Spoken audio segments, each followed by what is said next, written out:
En medio de la selva espesa, donde el viento parece susurrar secretos antiguos y los árboles guardan lo que nadie debería recordar, se encuentra una base militar olvidada por el tiempo. Su nombre era Quimera. Allí, oculto bajo tierra y custodiado por sombras que no tienen rostro, fue descubierto un archivo sellado, uno que jamás debió abrirse. Dentro de ese informe, titulado Operación Sangre de Oro, se relataba algo más que una simple misión. Hablaba de un tesoro escondido, protegido por fuerzas que no obedecen a ningún ejército humano, soldados desaparecidos, voces entre trincheras vacías y una entidad que parece despertar cada vez que alguien se atreve a buscar lo que no le pertenece. Desde 1864, quienes han tocado ese oro han sido perseguidos por algo que no camina, pero acecha, algo que no duerme, pero espera. Bienvenidos a Relatos Oscuros de Guerras. ¿Te gustan las historias aterradoras que mezclan soldados, batallas y lo inexplicable? Entonces no pierdas tiempo y suscríbete al canal para hacer parte de nuestra legión. Ahora, vamos a lo que realmente importa. Durante años, la Ruta 39 fue poco más que una línea olvidada en el mapa, perdida entre la vegetación densa que separa México de Guatemala. Pero para quienes conocían las historias que se murmuraban en las aldeas cercanas, ese viejo paso era algo más que un camino abandonado. Era un lugar que nadie quería pisar cuando caía la noche. Los más viejos contaban que, mucho tiempo atrás, un grupo de guerrilleros escondió allí un cargamento de oro, saqueado en medio del caos del siglo XIX. Para protegerlo, se internaron en una red de túneles que había sido excavada años antes por manos esclavizadas. Algunos decían que el oro nunca salió de allí. Otros, que quien lo tocaba sufría una suerte terrible. Décadas después, cuando ya nadie hablaba abiertamente del tema, un llamado silencioso reactivó el misterio. Héctor Estrada, coronel retirado del ejército, vivía sus últimos años en una finca modesta, rodeado de libros antiguos y mapas amarillentos. Su rostro, endurecido por campañas en África y Medio Oriente, ocultaba un secreto. No había dejado de buscar reliquias escondidas, como si algo en su interior no pudiera vivir en paz. Una mañana, mientras regaba su jardín, recibió una visita inesperada. Un hombre de traje oscuro, con un acento que no supo ubicar, le entregó una carpeta sellada. No hubo amenazas ni promesas, solo una frase: la Ruta 39. Creemos que usted es el único que puede abrirla otra vez. Dentro del sobre había imágenes borrosas de los túneles, un croquis viejo con marcas en rojo y un puñado de informes de campo. Algunos hablaban de soldados que habían entrado a investigar y jamás fueron encontrados. Otros, de grabaciones de audio distorsionadas, con voces que parecían mezclar náhuatl, latín y algo más, algo imposible de identificar. Estrada no era un hombre supersticioso. Para él, todo tenía una explicación lógica. O eso quería creer. Preparó su equipo en silencio y, al caer la tarde, abordó un helicóptero que lo dejó a unos pocos kilómetros del primer túnel. El aire era espeso, húmedo, cargado de un olor metálico que no supo explicar. Lo acompañaban 3 personas: Nadia, una criptógrafa experta en lenguas antiguas; Jorge, un geólogo veterano con años en zonas de guerra; y Luis, un joven médico militar. Cada uno había sido elegido por una razón, aunque nunca se les explicó con claridad el objetivo de la misión. A medida que se acercaban a la entrada principal, notaron detalles extraños. Las plantas crecían en direcciones anómalas, como si huyeran de algo. El aire dentro de los túneles parecía vibrar, y las paredes, recubiertas de musgo, tenían símbolos grabados que nadie reconocía. Durante la primera noche, acamparon en una cámara lateral, donde encontraron vestigios de uniformes antiguos y restos de equipo oxidado. Luis, Mientras inspeccionaba uno de los rincones, halló un diario cubierto de barro. Las páginas estaban rotas, pero una frase aún se podía leer. No era oro, era algo que no queríamos despertar. Nadia intentó descifrar los grabados de la pared. Parecían advertencias. Algunas hablaban de un guardián de la profundidad, una figura descrita como un ente sin forma, nacido del sufrimiento de quienes habían perecido allí. Ella no pudo evitar sentir que estaban siendo observados. Al tercer día, las cosas comenzaron a salirse de control. Jorge desapareció sin dejar rastro tras explorar una galería lateral.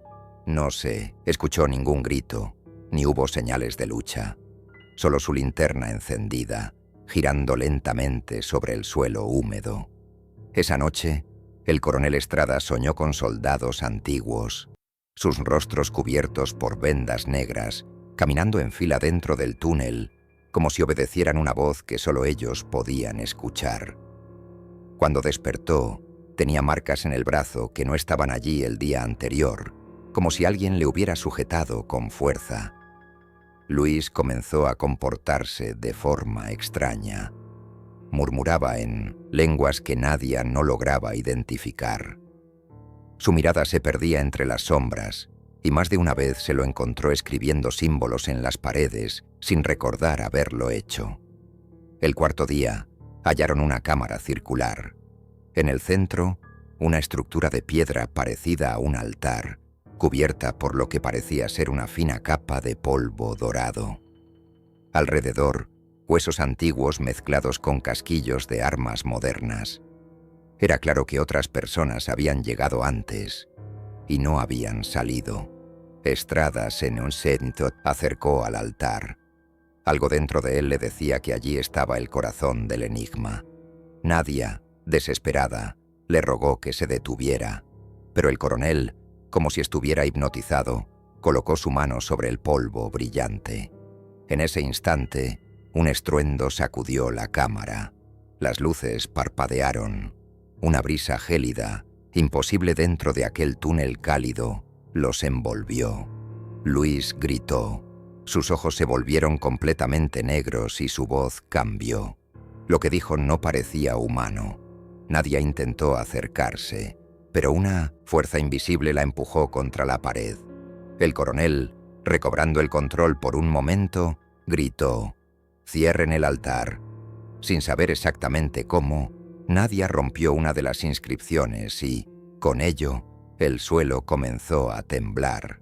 Una grieta se abrió justo bajo los pies de Luis, tragándoselo en un instante. Salieron de los túneles con el amanecer, exhaustos, silenciosos. El helicóptero los recogió en un claro sin preguntar nada. El informe oficial fue sellado y enterrado junto con cientos de otros, secretos que nadie quiere explicar. Nadia jamás volvió a hablar del tema. Se retiró a una aldea remota.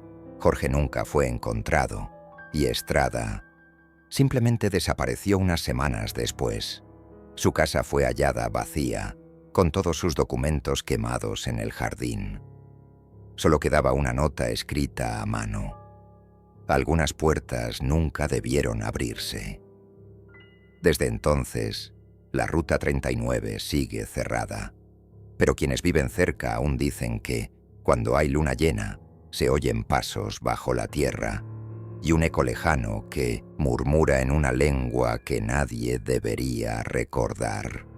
Durante los últimos días del año 1864, en medio de una guerra que ya no distinguía entre héroes y verdugos, un oficial republicano llamado Sebastián Ríos recibió una orden que cambiaría para siempre el rumbo de su vida. Tenía el rostro marcado por antiguas batallas y el silencio de quien ha visto demasiado. Esa noche, bajo la lluvia fina y persistente de una capital sitiada, le entregaron un cofre cubierto por una lona gris. No preguntó qué contenía, pero lo sabía: oro, joyas, reliquias sagradas, el último suspiro de un pueblo que ya no podía resistir. Ese tesoro, reunido por patriotas a lo largo de meses, Serviría para comprar armamento en el extranjero. No podía caer en manos enemigas. Por eso, Ríos eligió con precisión a 4 hombres que conocía mejor que a sí mismo. Habían luchado juntos en las sierras, habían sobrevivido al frío, al hambre y a las sombras que acompañan a la guerra. Se les confiaba no solo una carga, sino un juramento. El grupo partió al amanecer, sin insignias ni banderas. Cabalgaban por senderos ocultos entre barrancas y bosques espesos. Nadie debía verlos. Nadie debía saber que llevaban consigo la esperanza de toda una causa. El comandante Ríos iba al frente, siempre en silencio, con la mirada fija en el horizonte y una mano firme sobre el revólver oxidado que colgaba de su cinturón. Durante los primeros días, todo marchó según lo previsto. Dormían en refugios improvisados, se turnaban para montar guardia y evitaban caminos principales.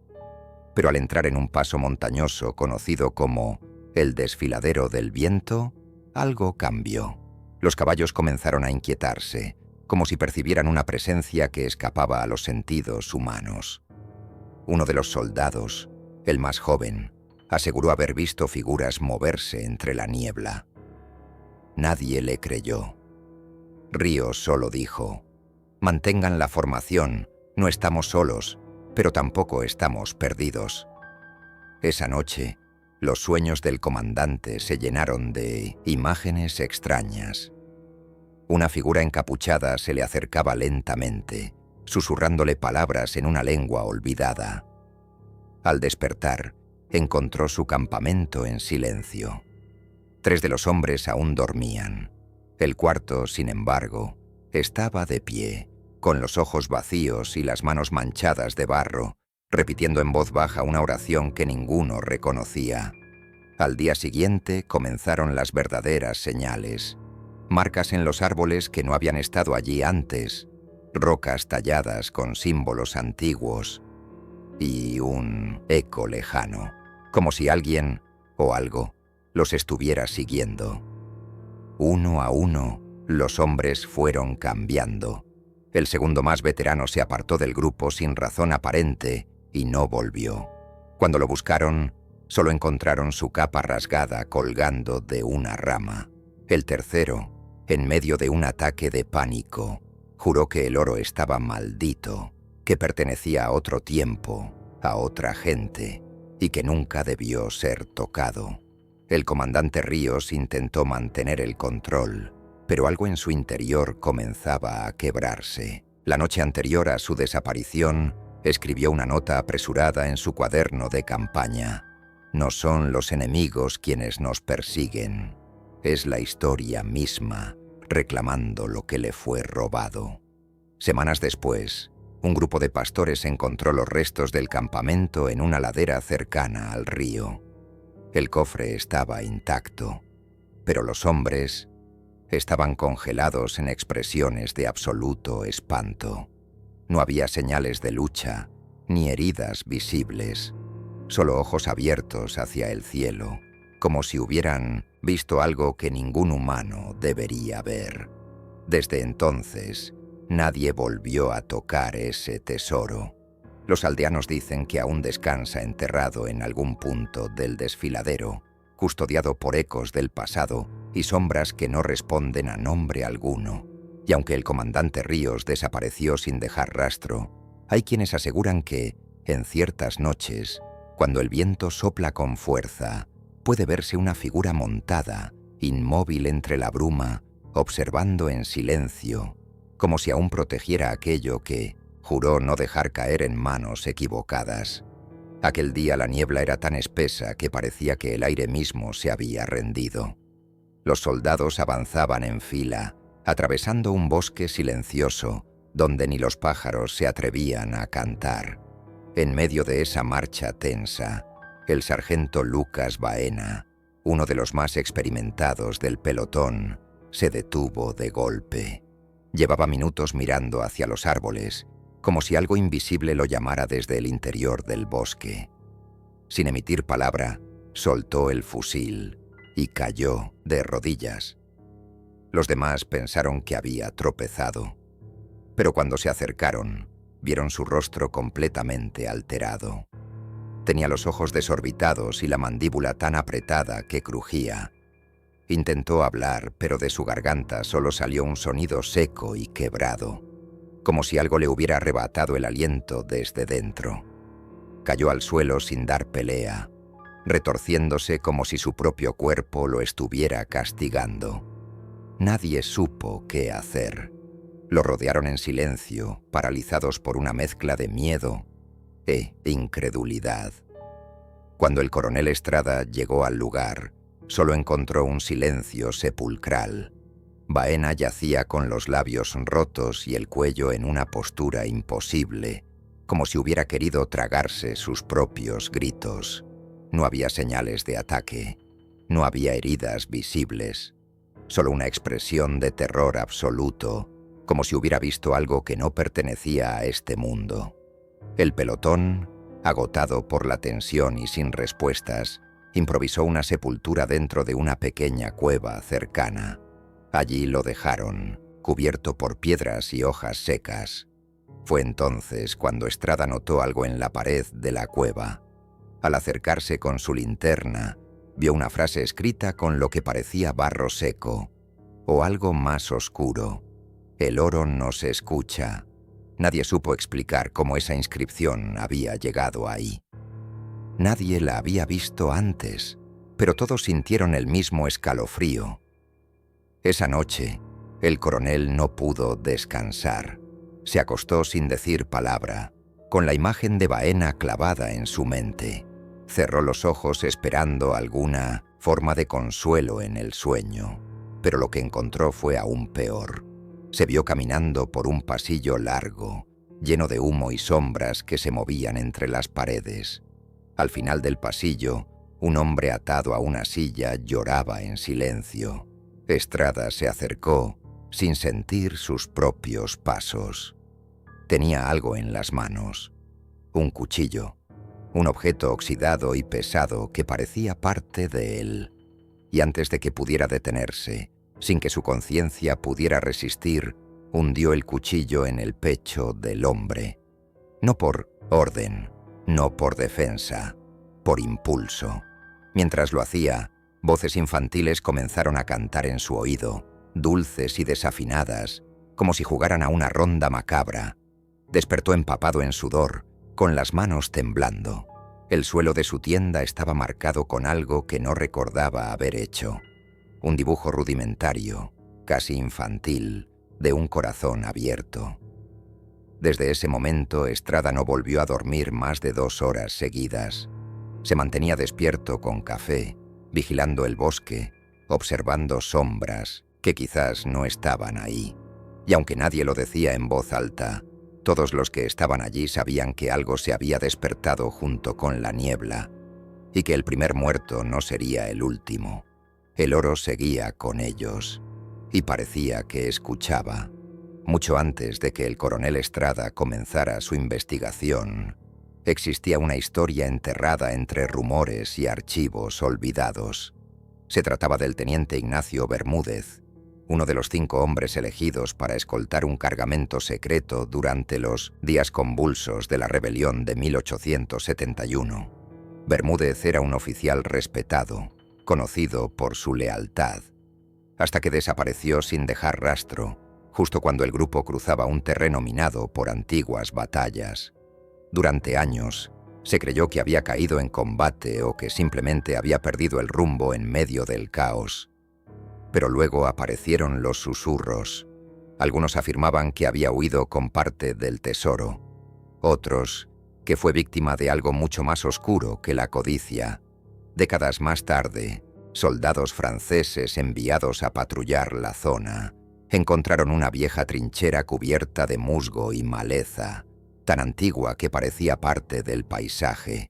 No esperaban hallar nada, hasta que uno de ellos tropezó con lo que parecía ser una bolsa de cuero, enterrada a medias bajo un montículo de piedras.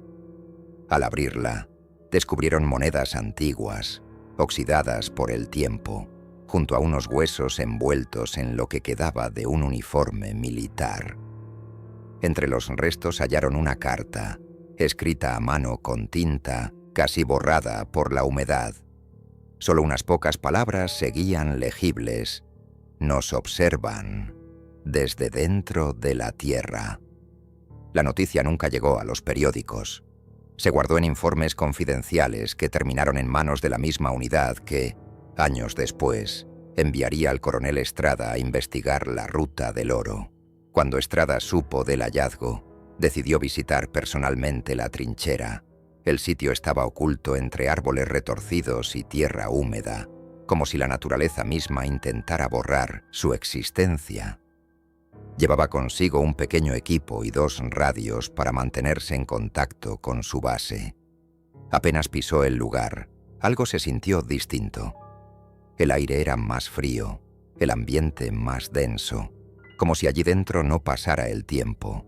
Mientras exploraban el pasillo principal, una de las radios comenzó a emitir estática. Al principio pensaron que era interferencia por la ubicación remota, pero luego comenzaron a escucharse voces. No eran voces comunes, eran susurros en francés, mezclados con sollozos que parecían de niños. No se oían como una transmisión lejana, sino como si vinieran desde el mismo suelo. Las palabras eran cortas, repetitivas, llenas de angustia. Nadie del equipo podía explicarlo. Ninguno hablaba francés con fluidez, pero el tono bastaba para entender que aquellas voces no pedían ayuda, sino silencio. Estrada mandó revisar los dispositivos. No había señales activas cerca, nada que justificara esa transmisión. Al salir de la trinchera, el fenómeno cesó, pero las radios seguían encendidas, y uno de los hombres juró que, por un segundo, vio una silueta asomarse entre los sacos de tierra apilados, justo donde habían encontrado la carta. Esa noche, el coronel no dijo una palabra. Se limitó a revisar el contenido del saco hallado años antes. Todas las monedas estaban marcadas con el mismo símbolo, un círculo partido por una línea, como una puerta entreabierta. Desde entonces, Estrada evitó referirse al teniente Bermúdez como un traidor. Algo dentro de él intuía que el hombre no había huido por codicia, sino por miedo. Miedo a algo que había descubierto bajo la tierra, algo que nadie debía despertar. Y aunque el caso fue cerrado en los archivos oficiales, las grabaciones captadas ese día en la trinchera siguen archivadas, protegidas por una advertencia en tinta roja: no reproducir en espacios cerrados. Las voces aún responden. En el año 1911, las colinas áridas del oriente salvadoreño escondían más que tierra y polvo. Eran refugio de historias que los ancianos murmuraban al caer la noche. Cuentos sobre contrabandistas, túneles secretos y objetos que jamás debieron ser desenterrados. Fue en ese entorno, olvidado por el tiempo, donde un joven pastor llamado Domingo Ferreira buscaba sombra y algo de agua para sus animales, sin saber que estaba a punto de cruzar una línea invisible entre lo real y lo inexplicable. Domingo era un muchacho sencillo, de mirada serena y manos curtidas.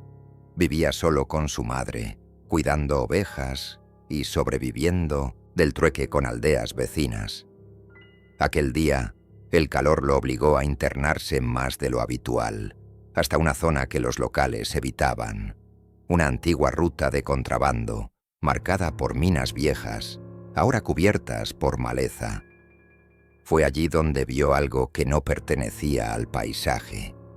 Medio enterrado, cubierto por raíces secas, sobresalía un saco de tela gruesa, casi deshecho por los años. Al acercarse y retirarlo con cautela, encontró monedas viejas, extrañamente brillantes pese al tiempo. No entendía su valor exacto, pero supo que había encontrado algo importante. Sin embargo, en el momento en que sus dedos tocaron una de las piezas, una sensación helada le recorrió la columna. El mundo pareció detenerse. El aire se volvió denso, inmóvil, y entonces la escuchó. Una voz femenina, suave pero firme, que no parecía venir de fuera, sino de dentro de su cabeza. La eternidad es tuya, si me entregas sangre. Domingo no gritó, no huyó. Solo cerró los ojos, sintiendo que algo antiguo se movía a través de él. Y aceptó. Durante los 3 años siguientes, nadie supo de su paradero. Su madre lo buscó con desesperación, pero ni los vecinos ni los forasteros supieron dar razón de su paradero. Algunos decían que lo habían visto vagando entre los cerros, murmurando frases sin sentido. Otros aseguraban haber encontrado símbolos extraños pintados con ceniza cerca de los pozos. Pero nunca se confirmó nada, hasta que una madrugada cualquiera, Domingo regresó. Iba descalzo. Su ropa era apenas jirones y su piel estaba cubierta por decenas de marcas, cortes finos como si alguien hubiera tallado símbolos antiguos en su carne. Sus ojos no tenían iris ni pupila. Eran completamente negros, como si contuvieran un cielo sin estrellas. Ya no hablaba español. Emitía palabras que no correspondían a ningún idioma conocido, sonidos guturales mezclados con cantos suaves y repetitivos. Lo llevaron a la iglesia del pueblo. El padre intentó leerle pasajes sagrados, pero cada vez que pronunciaba un verso, Domingo se retorcía y reía en voz baja, como si entendiera algo que nadie más podía ver. Los médicos que intentaron examinarlo no encontraron explicaciones. Su cuerpo, aunque débil, no presentaba señales de enfermedad. Sin embargo, algo en su presencia incomodaba a todos. Las lámparas parpadeaban a su paso, los perros no se le acercaban y los niños lloraban sin motivo cada vez que lo veían. Una mañana, justo cuando el sol comenzaba a iluminar la plaza del pueblo, Domingo tomó una piedra plana y se sentó bajo el árbol más viejo. Allí, con una calma aterradora, comenzó a golpear su propia cabeza una y otra vez. Nadie se atrevió a detenerlo. Susurros extraños salían de su boca, como si repitiera un mantra prohibido. Cuando finalmente cayó al suelo, sus manos seguían aferradas a la piedra. El coronel Estrada descubrió su historia décadas después, al encontrar un diario enterrado bajo el altar de una iglesia abandonada. En él, Domingo había escrito con pulso tembloroso sobre la voz que lo había elegido, sobre las visiones de túneles dorados bajo la tierra y sobre un ritual antiguo que nunca debe completarse. Desde entonces, la zona donde fue hallado permanece vacía. Quienes viven cerca afirman que, en noches de luna nueva, se escucha el eco de una voz femenina entre los cerros, susurrando promesas en lenguas que nadie ha podido traducir. En los días más oscuros de 1943, cuando la Segunda Guerra Mundial consumía al mundo con promesas de gloria y ruina, una base aliada en Panamá comenzó a registrar un fenómeno que nadie, en los altos mandos, supo explicar. Soldados entrenados, disciplinados y leales comenzaron a mostrar comportamientos erráticos. Insomnio profundo, crisis de pánico, episodios de confusión absoluta y, en los peores casos, ataques de violencia contra sus propios compañeros. Las causas no eran claras. No había agentes químicos ni enfermedades identificables, pero todos los casos parecían concentrarse en un mismo sector de la base. Una antigua zona de almacenamiento construida sobre tierra removida años antes por un grupo de ingenieros civiles. La situación llamó la atención de la inteligencia militar, que rápidamente envió a uno de sus agentes más meticulosos, el capitán Miguel Roldán, experto en análisis de campo y en misiones clasificadas. Roldán llegó en silencio, como solía hacerlo. Era reservado, metódico, con una mirada que parecía leer más de lo que la gente decía. Se instaló en el cuartel central y comenzó a entrevistar a los afectados. Lo que encontró no encajaba en ningún informe médico. La mayoría de los soldados decía haber sentido una presencia en los pasillos, algo que los observaba incluso cuando estaban solos. Otros aseguraban haber visto figuras sin rostro, sombras que se arrastraban entre las cajas y murmuraban en lenguas desconocidas. Todo pareció adquirir sentido cuando un joven soldado, en medio de un episodio de agitación, entregó voluntariamente un objeto que había escondido bajo su cama. Un medallón antiguo, tallado en oro, cubierto con símbolos que no correspondían a ningún ejército ni religión conocida. El muchacho aseguró haberlo encontrado mientras cavaban trincheras nuevas, enterrado dentro de un saco sellado con cera roja. Roldán confiscó el objeto y lo llevó a su oficina. Desde esa noche, su conducta comenzó a cambiar. Primero fueron las pesadillas. Caminaba dormido, hablaba solo, despertaba empapado de sudor. Luego llegaron las visiones. Decía ver columnas de fuego moviéndose entre los barracones y soldados sin rostro que marchaban en silencio detrás de él. Nadie más los veía, pero Roldán los sentía. Decía que lo llamaban por su nombre, que sabían lo que él había tocado. A pesar de su deterioro, insistía en que debía quedarse. Decía estar cerca de descubrir la verdad. Comenzó a dibujar los mismos símbolos del medallón en papeles, paredes, incluso sobre su propia piel. En uno de sus informes finales, que nunca llegó a ser entregado oficialmente, escribió una sola frase: el oro no era un tesoro, era una prisión. Una semana después, desapareció sin aviso. Sus pertenencias quedaron intactas, salvo el medallón. Nadie supo a dónde había ido, hasta que un pescador local encontró un cofre flotando cerca de la costa, a kilómetros de la base. Estaba atado con sogas gruesas, y dentro descansaba el cuerpo del capitán Roldán, en paz, con los ojos cerrados y las manos cruzadas sobre el pecho. El cofre estaba tallado con símbolos aztecas, similares a los del medallón. No había señales de lucha, ni heridas visibles. Solo un detalle imposible de ignorar. A pesar del tiempo que supuestamente había pasado en el agua, el cuerpo de Roldán estaba intacto, como si alguien o algo lo hubiera protegido del paso del tiempo. El caso fue cerrado como una pérdida accidental en cumplimiento del deber, pero los informes fueron sellados y la zona donde fue hallado el medallón fue clausurada permanentemente. Desde entonces, los marineros que cruzan esa costa evitan mirar al agua cuando la luna está alta. Algunos dicen que, en ciertas noches, pueden verse columnas de humo alzándose desde el mar, y una figura solitaria caminando sobre las olas, como si aún buscara una verdad que nadie está listo para escuchar. En 1977, en pleno auge de operaciones encubiertas en Centroamérica, el general Lawrence Keller, un alto mando del ejército estadounidense, dirigió una misión que nunca fue registrada oficialmente. Su destino, una prisión abandonada en las Torres montañas de Honduras, olvidada por la historia pero marcada por décadas de rumores. Según documentos interceptados, ese lugar podría esconder lo que algunos llamaban el núcleo del oro maldito.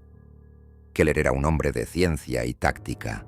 Creía firmemente que todo fenómeno tenía una explicación racional y consideraba que las historias sobre maldiciones eran simples supersticiones de soldados asustados. Bajo su orden, se desplegó un equipo de excavación militar que instaló un campamento en las cercanías del complejo ruinoso. Los primeros días fueron rutinarios. Se retiraron escombros, se mapearon túneles, se tomaron registros, pero pronto comenzaron los incidentes. Un soldado fue hallado en el fondo de una cisterna vacía, con la mirada vacía y sin lengua. Al día siguiente, otro fue encontrado tendido en el suelo de una celda, con los ojos convertidos en una sustancia viscosa y negra. El tercero, que había estado cavando cerca del centro del patio, colapsó mientras gritaba incoherencias. Su abdomen se hundió como si sus órganos se hubieran evaporado. Los informes fueron entregados directamente a Keller, quien no interrumpió la misión. Atribuyó los eventos a colapsos nerviosos, al calor extremo y a posibles contaminantes biológicos. No hubo ceremonias ni pausas, solo órdenes de continuar. Fue entonces cuando uno de los pelotones localizó una cámara subterránea sellada, muy por debajo del edificio principal. Al entrar, encontraron una puerta tallada en obsidiana, pura, fría al tacto, cubierta de símbolos circulares que parecían moverse levemente bajo la luz. Ninguno de los explosivos ni herramientas disponibles logró abrirla. Era como si la propia estructura rechazara cualquier intento de ser violada. Esa noche, mientras Keller revisaba los planos en su carpa, el silencio del campamento fue interrumpido por los ladridos frenéticos de los perros de patrulla. Nadie supo qué los había alterado, pero en cuestión de minutos, los animales comenzaron a comportarse de forma errática. Giraban sobre sí mismos, se lanzaban contra las paredes de las jaulas y luego comenzaron a correr hacia las estacas del perímetro, estrellándose una y otra vez hasta quedar inmóviles. El aire se volvió pesado. Los generadores fallaron. La temperatura descendió inexplicablemente. Keller salió de su tienda solo para encontrar a sus hombres reunidos en silencio, mirando hacia el cerro, donde una figura oscura, inmóvil, parecía observarlos desde las ruinas. Al día siguiente, Keller ordenó la clausura total del sitio. Las entradas fueron selladas con concreto, los informes clasificados y los sobrevivientes enviados de regreso con una cláusula de confidencialidad estricta. A ninguno se le volvió a asignar misión alguna. En los años posteriores, se supo que Keller jamás volvió a comandar una operación directa. Se retiró en silencio, dedicando su tiempo a estudiar antiguos manuscritos de culturas mesoamericanas. Murió en circunstancias desconocidas en su cabaña en Montana, rodeado de libros y mapas marcados con símbolos similares a los de la puerta de obsidiana. Quienes hoy viven cerca de las ruinas juran que, en algunas madrugadas, se oyen ladridos lejanos seguidos de un silencio repentino, como si algo aún permaneciera sellado bajo tierra, esperando ser llamado nuevamente. Tras décadas de búsquedas, advertencias ignoradas y rastros fragmentados, el coronel Héctor Estrada creyó finalmente haber encontrado el origen de todo. Ya no era una misión oficial, ya no tenía respaldo ni órdenes. Era solo él, persiguiendo la verdad por puro instinto. Su destino, un lugar perdido en la frontera del Chaco boreal, una grieta profunda en la tierra conocida por los locales como la Garganta de los Lamentos. Los habitantes del lugar evitaban siquiera mirar hacia esa dirección. Contaban historias sobre luces que emergían del suelo, voces que imitaban el nombre de los desaparecidos y sombras que caminaban de espaldas. Nadie se atrevía a acercarse, pero para Estrada, esa era precisamente la señal que necesitaba. El búnker, oculto entre piedras y vegetación marchita, había sido utilizado durante la Guerra del Chaco por grupos de mercenarios. No aparecía en los mapas, y su existencia solo era mencionada en testimonios vagos y contradictorios. Sin embargo, los símbolos tallados en sus muros coincidían con los que el coronel había visto repetidos a lo largo de años de investigación. Círculos rotos, ojos invertidos, inscripciones que parecían cambiar cada vez que uno las miraba. Estrada entró solo. Llevaba un rifle, una linterna y una cámara acoplada al casco que transmitía en directo a una base móvil. El resto del equipo permaneció fuera, siguiendo el protocolo que él mismo había dictado. Si no salía en 24 horas, debían abandonar el lugar. Nunca regresó. Durante semanas se intentó recuperar alguna señal, algún rastro, hasta que un helicóptero de reconocimiento fue enviado a sobrevolar la zona. No volvió. Días después, restos de la aeronave fueron encontrados en un claro cercano. Entre los escombros, la cámara del coronel estaba intacta. El material fue recuperado y sellado. Solo unos pocos tuvieron acceso al contenido. Lo que mostraba no podía explicarse con lógica. En los primeros minutos, Estrada avanzaba por pasillos húmedos y angostos. Todo parecía normal, aunque el ambiente era denso, como si la tierra respirara a su alrededor. A medida que se adentraba, las paredes comenzaban a distorsionarse en la grabación. Se estiraban, vibraban y emitían sonidos casi imperceptibles, como un murmullo subterráneo. En cierto momento, Estrada se detuvo en seco. Comenzó a mirar alrededor, confundido. ¿Quién dijo eso?, preguntó en voz alta, pero no había respuesta, solo su respiración entrecortada y una voz que emergía de su propio pensamiento, hablándole con tono burlón. No eres tú el que piensa, somos nosotros recordándote. Los minutos siguientes fueron un descenso al absurdo. Los corredores parecían no tener fin. La luz temblaba sin razón.